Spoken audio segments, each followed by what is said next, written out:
Olá, sejam bem-vindos, bem-vindas e bem-vindes ao nosso primeiro episódio do programa Carreira, Substantivo Feminino. Uma conversa que você pode acompanhar por vídeo, por áudio, como você quiser. Eu sou Priscila Santana, sou jornalista, sou mãe e sou fundadora da Pronto Comunicação. E estou muito feliz de estar em parceria com a Mega Brasil nesse projeto. Eu vou fazer minha audiodescrição para contemplar toda a nossa audiência, tá? Eu sou uma mulher branca, de cabelos curtos, pretos, ficando um pouco grisalho. Tô com um blazer azul, uma blusa branca e brincos compridos azuis. Antes de apresentar e conversar com a nossa primeira convidada, eu quero contar um pouquinho para vocês sobre esse programa. É um programa quinzenal e surgiu da vontade e mais da necessidade de falar sobre diversidade no mercado de trabalho. Então aqui a gente vai dar voz às mulheres para contar um pouco sobre as suas trajetórias e desafios que elas vêm enfrentando na carreira. E agora sim, vamos falar sobre a nossa primeira convidada. Ela é mãe do Tom e do Juliano, é ariana, segundo ela é arianja, fã de Beatles e de viagem. Ela é formada em comunicação social, tem especialização em branding, MBA em ciências do consumo aplicada, pós-graduação em neurociência e psicologia, também em comunicação, política e sociedade e design e artes aplicadas. Ela está diretora de planejamento da agência Cappuccino Digital, mas já passou por grandes empresas como Behringer, Ajinomoto, agência Fischer, Grupo Sol Panambi, além de empreender com a Toca Hub e com a Consentidos.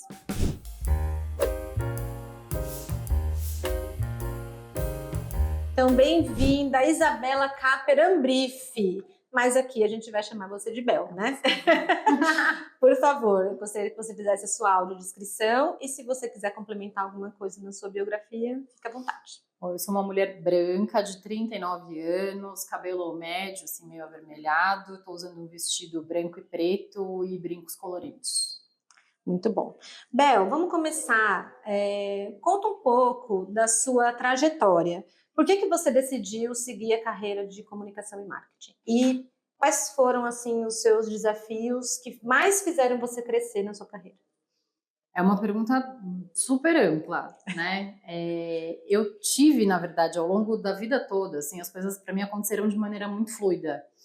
Apesar de eu ser uma planejadora, a minha vida nunca foi muito planejada. As coisas, eu acredito bastante na fluidez das coisas, sabe? Que elas vêm pra gente, a gente precisa saber aproveitar oportunidades e tal. E o que aconteceu comigo foi mais ou menos assim. Na verdade, eu sou formada em comunicação social com especialização em rádio e TV. Comecei minha carreira lá, muito lá atrás, fazendo estágio em veículo grande e tal. E num dado momento fui parar na Behringer, que foi meu primeiro estágio, né? Eu tenho ainda, uma tia que trabalhava em multinacional, eu achava super legal o trabalho dela, eu ia com ela de vez em quando e tal, eu achava o máximo. E aí abriu processos de estágio, assim, falei, acho que eu vou me inscrever, né? Por que não? Isso é uma outra coisa que eu acredito bastante, nos por que não, né? Uhum. A gente tenta e vai. E aí passei em alguns processos de estágio, na verdade, entrei na Behringer e acabei não saindo nunca mais, assim, eu vi bem mais que minha onda estava ali, né, naquele lugar do marketing e tal, do que do RTV, e eu acho que tem uma coisa muito, para mim o que pegava muito era pensamento, assim, eu sou uma pessoa muito da cabeça. Eu brinco às vezes que eu esqueço do meu corpo, porque o meu corpo ele serve só para carregar minha cabeça. Então assim, eu não sou uma pessoa de exercícios físicos, eu sou super inabilidosa, assim, eu derrubo as coisas, eu sou bem desastrada. Então, assim, realmente, meu corpo só serve para carregar minha cabeça, serviu para carregar meus 2 filhos, mas ele sempre serve só para carregar uma coisa, entendeu? Sim. Então, eu sou muito dessa coisa do pensar, e aí, nesse lugar do marketing da comunicação, eu acabei enveredando sempre para essa coisa da estratégia, o que para mim parecia uma loucura inicialmente, assim, dados foi um negócio que me encantou, e aí você conectar humano e exatas, assim, aí você chega nos insights, aquilo foi me envolvendo e tal, tanto que depois eu saí estudando, né, para dar base para as coisas que eu não tinha na minha formação como RTV, então acho que se deu meio desse jeito, né, fluido e solto, enfim, acho que por aí essa trajetória, e aí fui mudando, né, de empresas, Da Boehringer eu fui para a Ajinomoto, passei bastante tempo na Ajinomoto, é uma empresa que me ensinou muito. Eu tive líderes mulheres que transformaram a minha vida na Ajinomoto. Eu tive 2 líderes muito especiais, que são pessoas, inclusive, de quem eu gosto muito e com quem eu me relaciono até hoje. Fiz amigas incríveis dentro da Ajinomoto. Eu passei bastante tempo ali, então foi um lugar que me ensinou muita coisa, tanto profissionalmente quanto, né, ali eu me entendi como líder, me aprendi como líder pela primeira vez, estabeleci algumas relações que me trouxeram para um lugar bem diferente, assim. Eu era muito rebelde antes da Ajinomoto, e na Ajinomoto não que eu tenha deixado de ser rebelde, mas eu aprendi a canalizar a minha rebeldia, a estruturar a minha rebeldia, a ser um pouco mais estratégica na minha rebeldia. Então acho que hoje eu aprendi a ser mais rebelde estratégica. Excelente. E eu vou trazer um dado aqui muito interessante. Em 2023, mais mulheres deixaram seus empregos globalmente do que nos últimos 2 anos combinados. É muita gente. Isso segundo o estudo Women at Work, de 2024, feito pela Deloitte. A pesquisa destaca principalmente desafios enfrentados pelas mulheres, como altos índices de estresse, cargas pesadas de trabalho doméstico, falta de apoio para o desenvolvimento de saúde física e mental e o enfrentamento de comportamentos não inclusivos, para ser bem leve, né? Você já decidiu deixar algum emprego por conta desse tipo de situação ou até empreender por conta de algum desses itens apontados no estudo? Pri, eu acho que sempre tem na trajetória da mulher lugares em que a gente esbarra e muitas vezes a gente não sabe sair deles, assim. E quando você está dentro de grandes corporações, de estruturas, que geralmente são lideradas por homens mais velhos que você, isso é a realidade do mundo, né? Eu ia dizer do nosso país, mas acho que não é só do nosso país. Acaba que muitas vezes é difícil você conseguir mesmo conciliar a maternidade com a sua permanência num lugar. E é muito doido, né? Porque a maternidade, ela vem geralmente próximo do momento em que você está se tornando um líder relevante, você está num momento de ascensão na carreira, e aí essa coisa de você arquitetar esses 2 universos que são, né, muito diferentes, assim, precisa de uma certa colaboração, ou de muita colaboração, de quem trabalha com você, de quem está no ambiente, né, corporativo com você. E a gente ainda não tem uma realidade que acolha esse momento das mulheres, acho que isso é um fato, né? Sim. Aí eu preciso fazer um recorte importante aqui, um disclaimer, na verdade não um recorte, mas um disclaimer importante. Vamos combinar aqui que eu parto de uma situação, de um lugar de muito privilégio, e que eu reconheço esse muito privilégio. Então, disclaimer feito, sabendo que eu estou dentro de uma bolha ali muito específica, eu tive a chance de optar por viver a minha gravidez fora do mundo corporativo. A minha primeira gravidez foi o primeiro momento em que eu disse não quero passar esse período tão importante, né, dividindo o meu cuidado, a minha atenção, o meu corpo, a minha cabeça com todo o contexto corporativo. Nessa época, eu estava em agência de publicidade, com um cargo de gestão dentro do planejamento, já não estava em empresa mais, e acho que foi uma decisão muito acertada, de novo, com o privilégio e a sorte enorme que eu tive de poder fazer isso, e aí eu pude viver a minha gravidez. Gente, a gravidez transforma a tua vida de um jeito absurdo, você vira realmente outra pessoa, assim, cabeça, é corpo, é hormônio, é físico, é biológico, é químico, é tudo, né, não dá pra fingir que não tá acontecendo nada. E a gente ainda vive num contexto em que é quase isso, assim, você precisa fingir que não tá acontecendo nada, né, você finge que não tá grávida, você finge que não tá doendo, que não tá com sono, que não tá com a cabeça muito louca, você tem que fingir seguir o barco. Eu tive a sorte de não precisar fazer isso. E muitas vezes, especialmente durante a minha primeira gravidez, eu tenho 2 filhos, né? Mas durante a minha primeira gravidez, muitas vezes eu me perguntei como é que as mulheres conseguem, cara. E aí eu me sentia muito fraca muitas vezes, porque não é que a maior parte das mulheres consegue ir para a firma, trabalhar atrás do computador. As mulheres conseguem trabalhar trabalhos que exigem muito do corpo delas. As mulheres pegam ônibus, as mulheres pegam trem lotado, né? Percursos de 2, 3 horas para conseguir chegar no trabalho. Então, quer dizer, tá certo, e não tá, né? Então, de novo, eu tô falando de um lugar muito privilegiado e eu acho importante, quando você tem privilégios, você pensar nas maneiras em que você pode atuar para que esses privilégios se expandam. Se você está dentro de uma bolha, como é que você faz para a bolha crescer? Até que eventualmente ela se rompa. Talvez o rompimento da bolha seja meio utópico, mas eu acho que o grande lance de quem está dentro da bolha, quem tem posições de privilégio, é quem pode trazer mais gente para dentro do barco, né? Quem está fora do barco não adianta bater na porta, né? Você precisa abrir espaço. Então, ao longo da minha carreira, especialmente depois da maternidade, eu passei a olhar para todo esse contexto das mulheres no mercado de trabalho de outro jeito, assim, de um jeito muito mais realista. Não é um jeito necessariamente, não é altruísmo, é realismo mesmo, né, do que é possível e o que não é.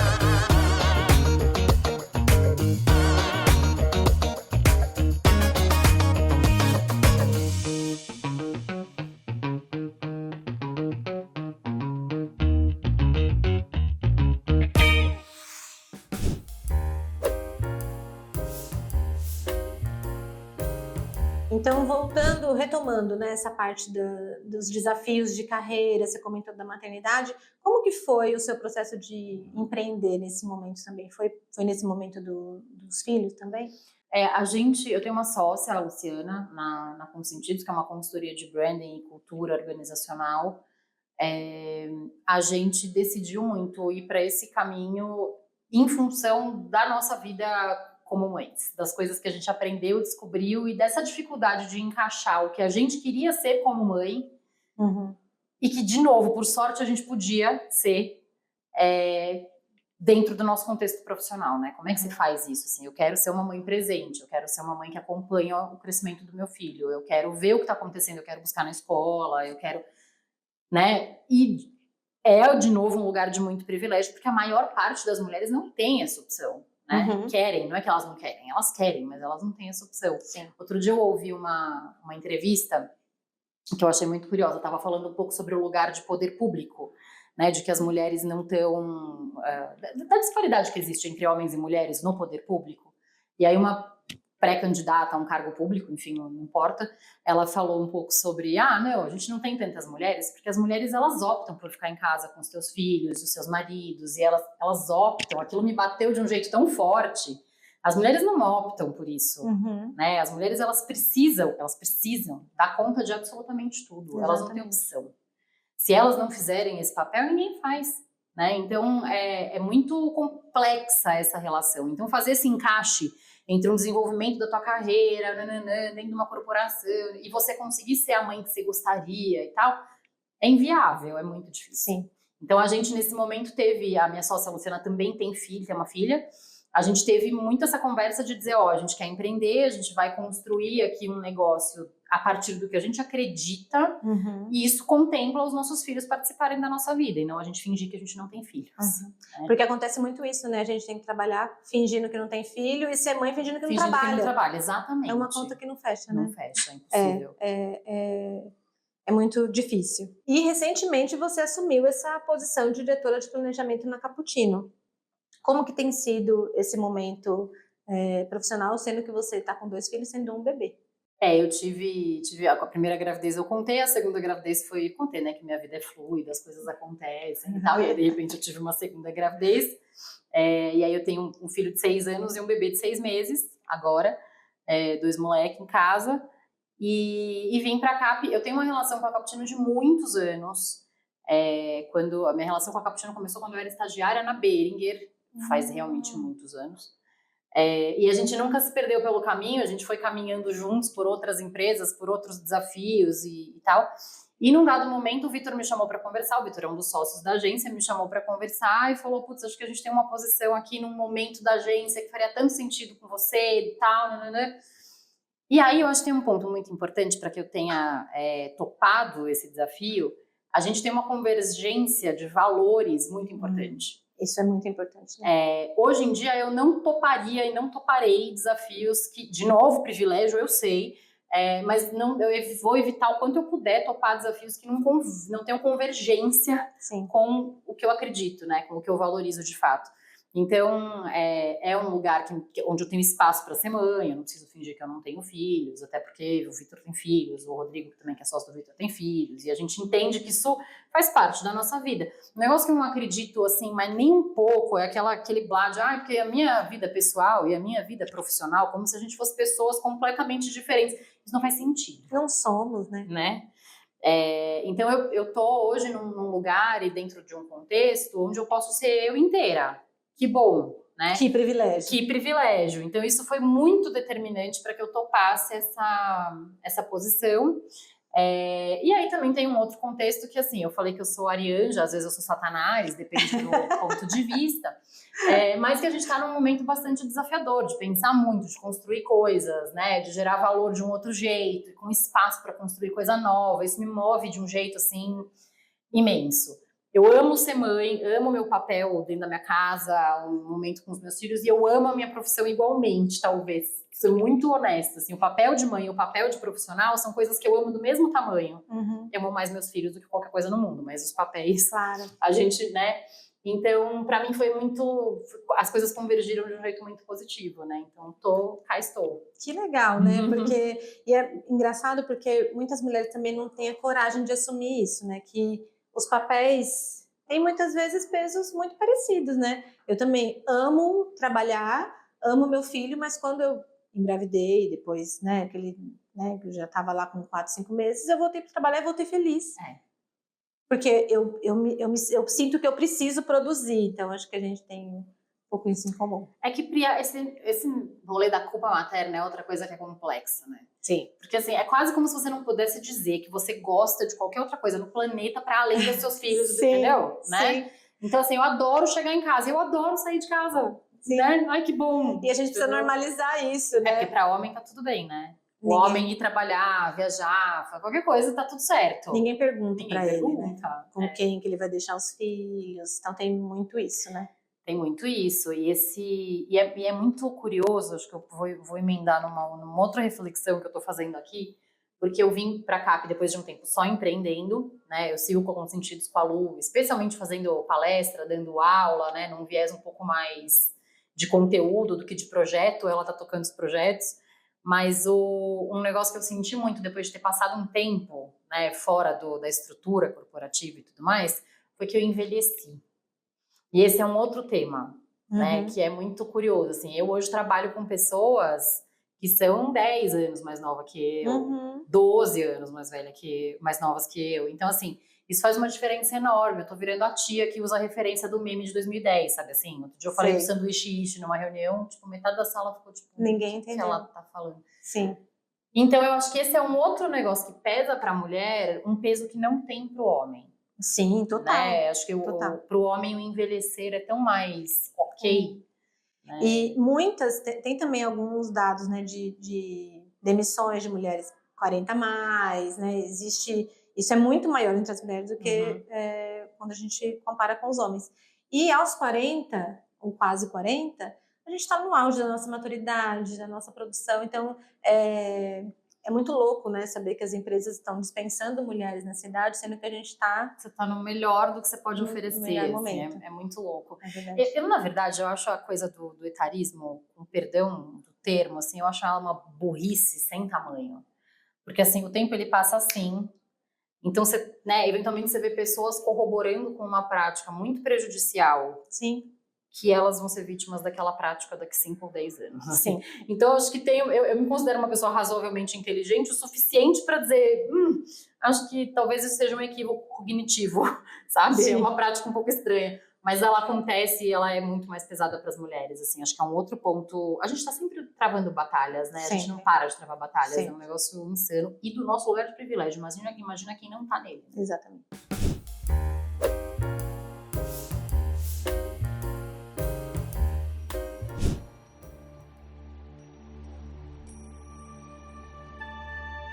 Reputação é uma semente que se cultiva todos os dias. Reputação não é oportunidade. Reputação requer dedicação, compromisso e transparência. Reputação é reconhecimento. Troféu Jatobá PR, um prêmio construído com dedicação, compromisso e transparência. Um prêmio que ajuda a construir a reputação da sua marca.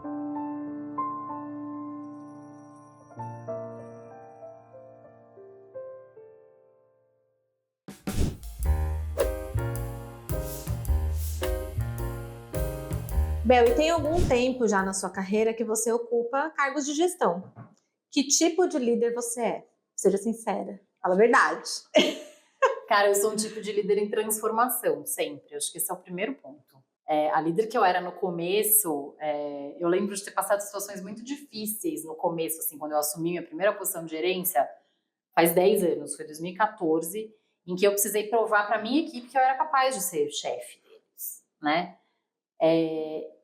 E aí eu acho que foi lá atrás, foi naquele momento, eu lembro de uma conversa que eu tive com uma pessoa específica da minha equipe, em que eu me liguei, assim, eu falei, cara, o lance é escutar.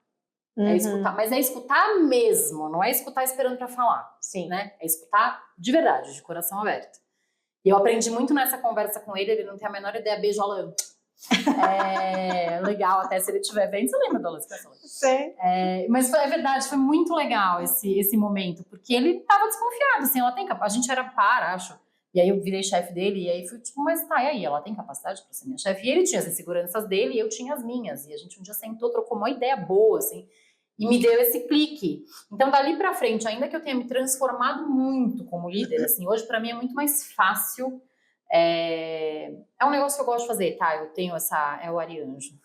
Mas eu gosto de fazer isso, eu gosto de coordenar equipes, sejam, né, minhas equipes diretas ou multidisciplinares, não importa. Mas muito sob um olhar do tipo, tá, o que você tem de mais legal pra pôr no grupo? X coisa. Eu tenho outra Y coisa. Então vamos juntar todas as letras que a gente puder aqui pra fazer um negócio legal?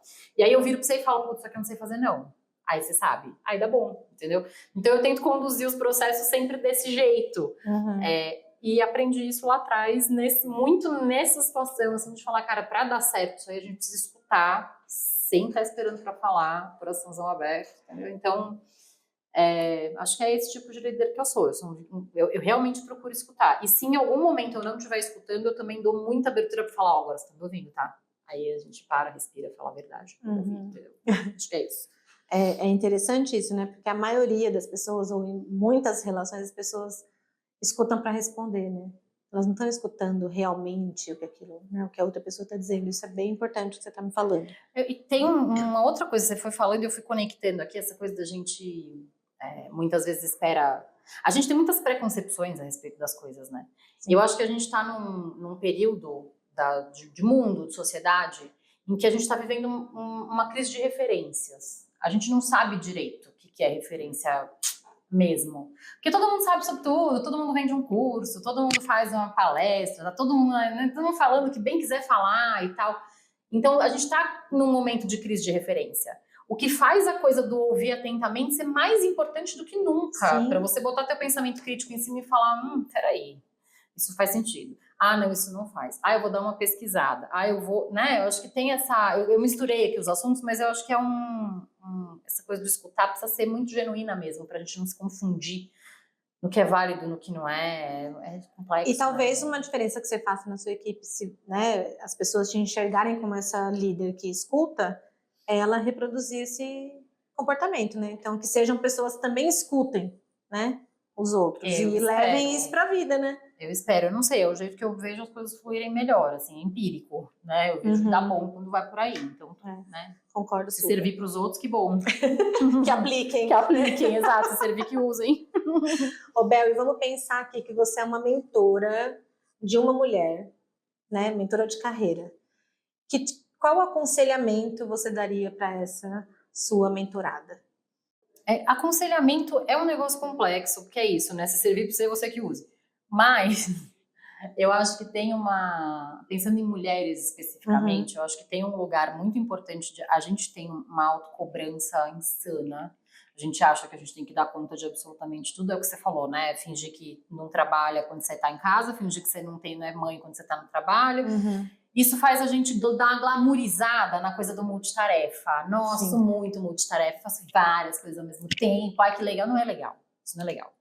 Né? Isso te deixa absolutamente estafada. Isso te Sim. deixa sobrecarregada, isso te dá dor, isso te dá problema de saúde, isso dá problema mental, dá mil coisas. E no fim das contas, acredito até que faz com que você não seja nada muito bom também. Nem uma mãe muito boa, nem uma profissional muito boa, porque você tá ali tão, né? Então, eu acho que é isso, assim, vamos derrubar o mito da multitarefa? Não tem que ser multitarefa, você pode fazer uma coisa de cada vez. Você pode também dizer, putz, não consigo, homem, não fala pra você assim, com a maior tranquilidade, marido, quem tem marido, né, fala com a outra, ai, não consigo, agora tô fazendo outra coisa. A gente não faz isso, a gente abraça. Então, talvez eu fosse por aí, assim, pra dar até é um conselho / autoaprendizado, sabe? Existe até um estudo da Think Olga que chama Mulheres Exaustas. E entre tantas estatísticas assim muito impactantes, uma delas é que as mulheres trabalham realmente o dobro dos homens, trabalho doméstico.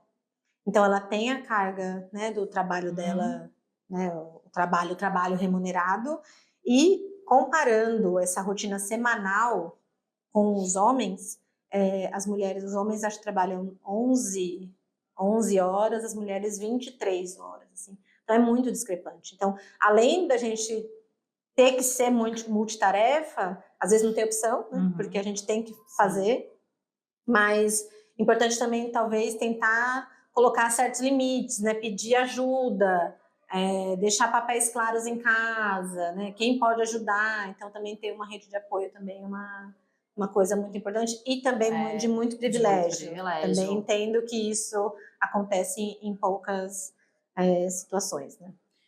Eu acho que tem essa coisa do pedir ajuda, eu acho que pra mim ela vai um pouco além, sabe? Eu acho que não é muito sobre pedir ajuda, é sobre deixar os pratos caírem mesmo, assim. Aí alguém segura, entendeu? Que prato que eu posso deixar cair? Porque eu fico pensando em maridos legais, assim, eu tenho um marido legal, né? Mas é um marido legal que ainda não entendeu o peso da carga mental. Peraí, antes de eu te dizer, ó, esse aqui você faz, eu precisei maquinar uma série de coisas, calcular os impactos, se esse aqui cair, derruba aquele, aí a gente vai precisar, não, se aquele caiu, eu tenho que, né? Isso cansa, isso deixa você alerta o tempo todo, isso coloca em você a responsabilidade, inclusive, sobre o que o outro vai fazer, né? Sim. Porque fui eu que falei pra você fazer, né? Então, se der errado, a culpa é de quem? Minha, né? Então, assim, isso é um contexto muito desumano, assim, com mulher. De novo, falando de um lugar de privilégio reconhecido e reforçado aqui 1000 vezes, porque é complicado. E com caras legais, com caras não legais, aí ou mães solos, né? Mulheres solo, que são muitas vezes cuidadoras dos filhos, ou dos pais, ou de, enfim, né? Da comunidade ali onde ela se encaixa, né? Então, resumindo, a gente está exausta e a gente precisa... A gente está exausta de estar exausta. Está exausta. E precisa, às vezes, deixar o pratinho cair. Eu acho. É isso.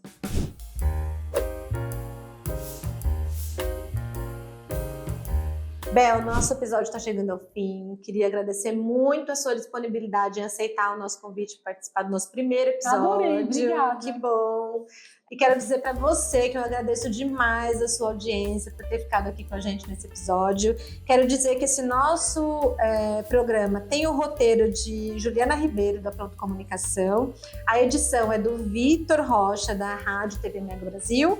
E a apresentação foi minha, Priscila Santana. Antes de encerrar, quero pedir para vocês seguirem as redes da Mega Brasil, acompanhem os outros programas da grade de programação, da TV Mega Brasil, da Rádio Mega Brasil, acompanhem as redes sociais da Mega Brasil e da Pronto Comunicação, tá bom? Então a gente se vê no próximo episódio. Até lá!